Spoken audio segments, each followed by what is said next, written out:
The women's 100 meters is evolving fast. In this video, we compare a legendary performance with a rising star's breakout moment. From global dominance to national shock, get ready to witness the shift in sprinting power. Very technical. Right, there you go. Right, only Neville Bell would put us on to that. You know, when we're thinking of the athlete's current status, I have to go back to high school days. People like to hear that, though. No, great point, great point. Shericka is Donald's favorite, and I have to tell you, she is the defending champion. She's also the defending, well, yes, defending 200. silver medalist from the last World Championships. In Budapest, yeah. But she's a 200 national champion, isn't she? Yeah. Yes, she I mean, is. world champion. World champion, Yeah. twice world champion Yeah. at 200 meters. So, yeah, a lot. This is talent. This is quality. I mean, you could argue that other ladies could have made it, but nobody was given a blight to get into this final. They're almost ready. The grandstand will, I think, will welcome every single one of these athletes, give them a nice round of applause. See, everyone, they've started to stand up. Folks, if you sit, you will see the race. And that's Shelly's crew in the white tops there. And I guess she 4:27 in lane 1. Ashanti Moore from Sprintec. Formerly of Heidel Tech left to Neville Bell, 11:08, her fastest this year. Jodine Williams from Sprintec in 2. 11:01 at her best. Very fast coming into this final as 200 meters final appearances at the NACAC level. Guess who is in lane 3? Listen to this, folks. This is Shelly-Ann Fraser-Pryce, Nike. 10.61. 10.61 at her best. The greatest of all time. She knows how to deliver every single time. Focused. Shelly-Ann Fraser-Pryce. Listen to that, folks. This is Tina Clayton, MVP. Tia Clayton, 10.86 seconds personal best. MVP track club, was in the Olympics in Paris last year, finished 7th in that race. A world under 24x1 gold medalist 2 times. I wonder what she said to her sister when they were walking over. This is Tina in lane 5, MVP. Twice the under 20 champion. Her personal best was 10.95 today. It is now 10.93. She is at her very best. This is Shericka Jackson, MVP, lane 6. Shericka Jackson, 10.65 seconds at her best, the defending champion in this race. 2 times a world championship, 200 meters gold medalist. She's very quick. She has run her first sub-11 time this season, comes in at 10.94. My favorite to win. What might Alana Reid be thinking here from Nike in lane 7? Probably most famous for winning the World Juniors last year, also being the first Jamaican to go sub-11 at Champs. She is still our reigning national junior record holder, 10.92. Janelle Smith, MVP, lane 8. What better time to get your personal best than in the semi-finals, 11:03. She'll be hoping to go sub-11 in this race. Janelle Smith, the Wolmerian, has won medals at the Global Championships as well. Ashanti Moore in lane 1. Jodine Williams in lane 2. Shelly-Ann Fraser-Pryce in lane 3. Tia Clayton in lane 4. Tina Clayton in lane 5. Shericka Jackson in lane 6. Alana Reid in lane 7. And Janelle Smith in lane 8. The stadium will go very quiet for the start of this race. Quite a sumptuous final awaits the senior women's 100 meters. The defending champion Shericka Jackson lines up in this one in lane 6. Tia Clayton, who was 2nd last year, she'll be going from lane 4. Fraser-Pryce, 3rd last year. She runs from lane 3. Fraser-Pryce, her final run at the National Senior Championships. Her first title came all the way back in 2008. She heads to her blocks. Multiple Olympic and world champion. Will we see a changing of the guards this evening?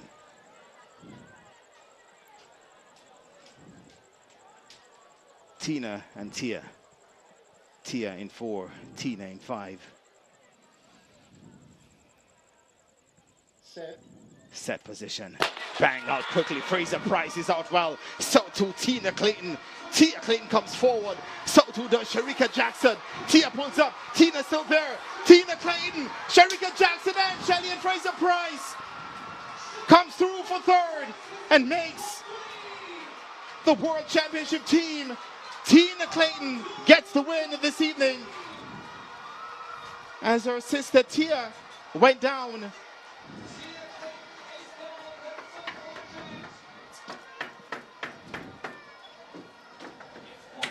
And indeed, what a final we had here this evening. We await the final. Tina Clayton has run back to her sister Tia, yes, who was unable to finish. And we saw USA number 2. In lane 2, US number 1, Javianne Oliver, who failed to reach the final in Tokyo. Shericka Jackson, who left Tokyo with a bronze medal in the individual event and gold in the 4x100 meters relay. She goes in 3. In 4, Shelly-Ann Fraser-Pryce, silver in Tokyo to go with the 2 gold medals from Beijing and London. 34 years old, 10:63 she ran earlier this year. Sha'Carri Richardson, 21 years old, the new kid on the block, all hair and flair. Wasn't in Tokyo.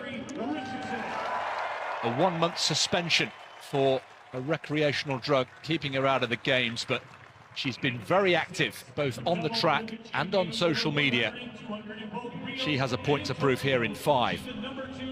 Next to her, the double Olympic champion, Elaine Thompson-Herah, retained her 100 and 200 meter titles, 10:61, the second fastest in history.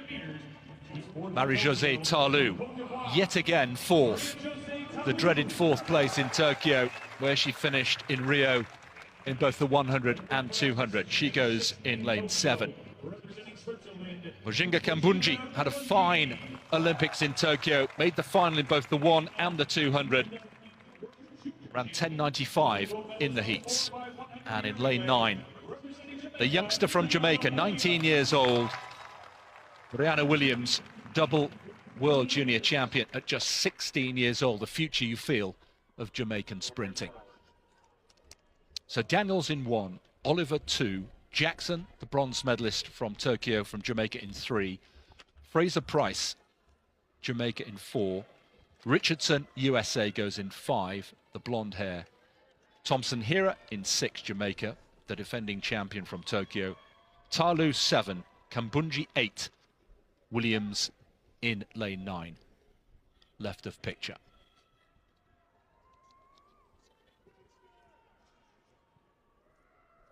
Women's 100 meters. Starter is not ready. And Tim, just a thought, the quality that has been put together just 2 weeks after the Olympic Games is real. It's the Olympic final perhaps that we could have had, with all due respect to Dina Asher-Smith, who's not here in the 100, but with the inclusion of Richardson, this is perhaps Olympic final quality. Not exactly right, and there is real significance too, of course, with Sha'Carri Richardson having been denied that opportunity to compete on the Olympic stage. All the more determined here. She was the sensation of the first half of the summer in the sprints, Chris, and I think a lot of people were a little disappointed when she travelled across the UK early summer and in the cold and wind and rain of Gateshead in the northeast of England was well beaten by Dina Asher-Smith. But this is more like home turf for Richardson in lane 5. So a reminder, Fraser-Pryce in 4, Richardson in 5, Thompson-Herah, the double Olympic champion, in lane 6. Women's 100 meters. Away first time, this time, and Thompson-Herah into her running, 4th from left. Thompson-Herah also going very well. Shelly-Ann Fraser-Pryce, Richardson's nowhere. What a performance there. It's the fastest in the world this year. 10:54 the winning time. Thompson-Herah continues her form from Tokyo. What a statement. Understated celebration. Goodness me. It's the second fastest time in history. Only Flojo has gone quicker, and she's beaten her own time from Tokyo, 10:61, and now she's just seeing it. A scarcely believable 10:54, and I'm afraid Sha'Carri Richardson left in the blocks. Fraser-Pryce 10:73 in second, Jackson 10:76. It's the podium from Tokyo once again, and once again it's Thompson-Herah who is quite simply a class apart. And a Jamaican 1-2-3, Chris, and the challenger Sha'Carri Richardson evaporated well before halfway in this one. But look at Thompson-Herah responding to that fast start from Fraser-Pryce, who probably gave her the impetus to push through that second half and win by 2 meters and going away.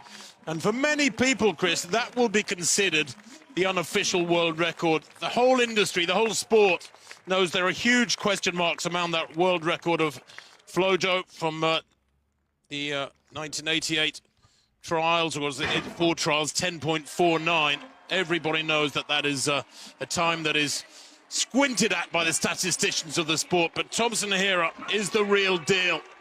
Boy, how fast was she going through that second half to pull away from an athlete of the caliber of Fraser-Pryce, who, let's not forget, ran 10:63 back in early June. 10:54, just to underline, the second fastest in history. The women's 100 meters has once again proven why it remains the most electrifying event in track and field. Where generations collide, reputations are tested, and new stars are born in the blink of an eye. 2 races, separated by time but united by intensity, perfectly capture this reality.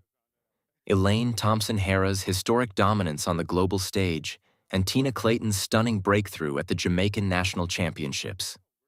In Eugene, just weeks after the Tokyo Olympics, the world witnessed one of the fastest races in history. Elaine Thompson-Herah entered the Diamond League meeting as the undisputed queen of sprinting, already having secured double Olympic gold. Lined up against a stacked field including Shelly-Ann Fraser-Pryce, Shericka Jackson, and Sha'Carri Richardson, the expectations were enormous. Yet what followed exceeded even the highest predictions. From the gun, Thompson-Herah executed a near-perfect race. Her start was sharp, but it was her transition phase and top-end speed that separated her from the field. By the halfway mark, she had already gained a visible advantage. Fraser-Pryce, known for her explosive acceleration, tried to respond, while Jackson maintained her composure behind. However, none could match the sheer velocity Thompson-Herah unleashed in the final 40 meters. She crossed the line in an astonishing 10.54 seconds, the second fastest time in history. In that moment, it wasn't just a victory, it was a statement of supremacy. Fraser-Pryce finished second in 10.73, Jackson third in 10.76, recreating the Olympic podium. Richardson, despite the hype, struggled to keep pace. This race symbolized peak performance, where experience, execution, and confidence aligned perfectly. Fast forward to Kingston, and the narrative shifts, but the intensity remains. The Jamaican National Championships brought together another extraordinary field, featuring legends and rising talents. This time, however, the spotlight belonged to Tina Clayton, a young sprinter stepping out of the shadow of her more established competitors. Facing athletes like Shericka Jackson, Shelly-Ann Fraser-Pryce, Alana Reid, and even her twin sister Tina Clayton, Tina delivered the race of her life. Unlike Thompson-Herah's controlled dominance, this race was defined by unpredictability and raw hunger. From the start, Tina showed exceptional reaction and acceleration, immediately putting herself in contention. As the race unfolded, it became clear that this was not just another final. It was a changing of the guard. Fraser-Pryce, in what could be her final national championship, fought valiantly and secured a podium finish, proving her enduring class. Jackson, a global champion, remained competitive but could not impose her usual authority. Meanwhile, Tina Clayton surged ahead with fearless determination. Her stride frequency and relaxation under pressure allowed her to maintain speed through the final meters. Crossing the line in 10.81 seconds, she claimed a career-defining victory and announced herself as Jamaica's next sprinting force. The contrast between these two races is striking. Thompson-Herah's performance in Eugene represented the absolute peak of sprinting excellence. A near-flawless execution against the strongest field in the world, resulting in a historically significant time. It was dominance built on experience, precision, and proven greatness.